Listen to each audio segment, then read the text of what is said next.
Okay, now your cholesterol has increased. Now watch your sugar count and don't eat this, don't eat that. Now the BP has also increased.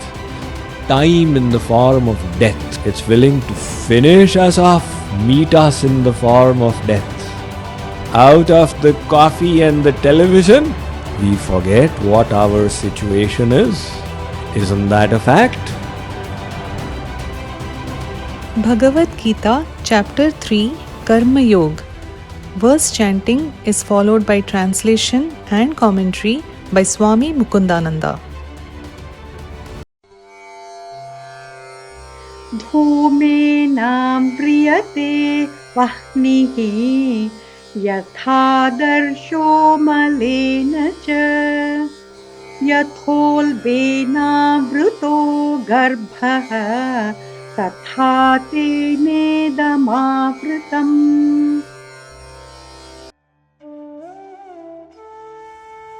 Just as a fire is covered by smoke, a mirror is masked by dust, and an embryo is concealed by the womb.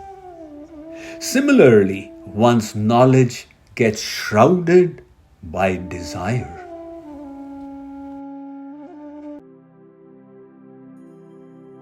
We are able to discriminate this is correct, this is incorrect. However, Sri Krishna says, Arjun, even knowledge gets shrouded, and he gives 3 examples. He says, just like fire gets covered by smoke, just like a mirror gets covered by dust, and just like an embryo is covered by the womb, similarly, this desire to enjoy the material energy covers the knowledge of the soul. These 3 examples he has given are related to the 3 gunas. Sattvagun, mode of goodness, Rajagun, mode of passion, and Tamagun, mode of ignorance. The first example, the fire is covered by smoke, it is mildly covered. The fire is still visible, and the visibility has reduced slightly, but you can see the fire practically. Not clearly, but still. So similarly, the mode of goodness, when this dominates, then the knowledge of the intellect, the discrimination is slightly covered. So a person in the mode of goodness is not doing what society would call sinful things. The person is cultivating knowledge, doing good deeds, etc. But yet doesn't have the pure discrimination that could lead to the final connection with God. So that is a good person, but he's not a transcendentalist, and that is why he is still not satisfied. He's feeling a hunger within, I'm doing all these good deeds, I'm feeding the poor, and I'm opening hospitals, but still the complete satisfaction has not come. Something is missing. So what is missing is still acting from the platform of goodness. The transcendental platform would be you do everything in the service of God, whether it was feeding the poor, opening hospitals, but the internal motivation would be for the pleasure of God. So the knowledge is slightly shrouded. And then we have the mode of passion. This is compared with a mirror being covered by dust. Now the visibility is further reduced. Now that person is not really able to see things as they are. The vision has got more distorted. So the mode of passion would create deep attachments within the family. The person is not able to see that one day I'll have to leave everybody and go away. Would create great hankering for enhancement of wealth, enhancement of prestige. This is the result of the mode of passion. So it shrouds the intellect. I like to give a story in this regard. You may have heard it from me in the past. There was a man walking by the side of a forest. In the evening, he enjoyed his walking. So he thought, today let's walk in the forest. He entered the forest. Now he went a couple of miles in and the light started falling. So he thought, before it becomes dark, let me exit from this forest. He turned around and started walking back to the road, but then he found that some animals had appeared. So these animals were scary and they were ferocious, carnivorous. So he turned around and decided to run deeper into the forest. Now, as he was running, he found a witch standing there. The witch had its arms open. Come here, I shall latch on to you. He said, what is this? Now he turned perpendicular at 90 degrees and continued his running away from the witch and the animals. He didn't realize it had become dark by now. There was a pit and some grass and vine was over it. He could not see clearly. He fell headlong. But his luck was such that his feet got entangled in the vine. Now he was hanging upside down on top of the pit, his head below and his feet above. After a couple of minutes, he came to sufficient senses to see, and he found there's a snake at the bottom of the pit. You fall, I will bite you. He said, I will not fall.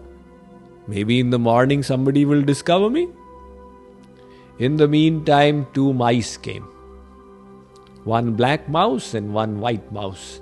And they started nibbling at the branch from which the vine was hanging. This is a very temporary situation. And then some bees made their appearance and they started biting him on the face. Now, what a precarious position to be in. But in that situation, this person was found to be smiling. So all the philosophers of Virginia and Maryland got together. How can he smile in this situation? So they looked up and they found a beehive. Some honey was falling from the beehive onto his mouth. He was licking that. The honey is so tasty. He had forgotten about the mice, the snake, the witch, and the bees, and those animals. You will say, what a gross fool he was. He did not have the discrimination to analyze and understand the precariousness of his position. But this is what Rajogun, the mode of passion, does to us. Those animals that were chasing him, these are diseases that start chasing us in life. Okay, now your cholesterol has increased. Now watch your sugar count. And don't eat this, don't eat that. Now the BP has also increased. So these are the animals that get after us. And that witch which was standing there is old age, willing to embrace us. Come, I will latch on to you. As somebody said, जो आके न जाए वो बुढ़ापा देखा. Once it came, it never left till the very end. This is बुढ़ापा, old age. जो जाकर न आए वो जवानी देखी. Which once it left, it never came back. So, that is the witch. And the snake at the bottom of the pit is time in the form of death. It's willing to finish us off, meet us in the form of death. The mice that had made their appearance and were nibbling at the branches, one white mouse, one black mouse, these are day and night. One by one they are reducing our lifespan. The bees that came and started stinging him on the face are innumerable desires that arise and disturb us. And yet, the little bit of honey he was getting, he had forgotten his situation. Out of the coffee and the television, we forget what our situation is. Isn't that a fact? So what has happened? The knowledge of the intellect has got shrouded. The discrimination has been covered. Why? This mode of passion has done it. And then he says the embryo is covered by the womb. This is the mode of ignorance. It totally shrouds the discrimination. What does it do? It covers the soul in darkness. You look at the addicts, the drug addicts, the alcohol addicts. Because as I travel around the country, I do have satsangi devotees whose children are drug addicts. And they are so harassed. Swamiji, we are from good families, gave them good upbringing. And what has it come to? Not. My child is not willing to listen. He even wants to break his connection with me as long as he gets the next joint or whatever it's called. The next smack or whatever it is. The intellect is so shrouded, all they want is that joint of theirs. And they will do anything for it. What is the cause of all the crime in New York? All the addiction. They need that joint, and if they have to steal, they have to loot, they have to engage in dacoity or even kill, they don't mind. That is the extent to which the intellect has got shrouded. So Sri Krishna says, Arjun, this material energy has given us the facility to enjoy in terms of the three gunas.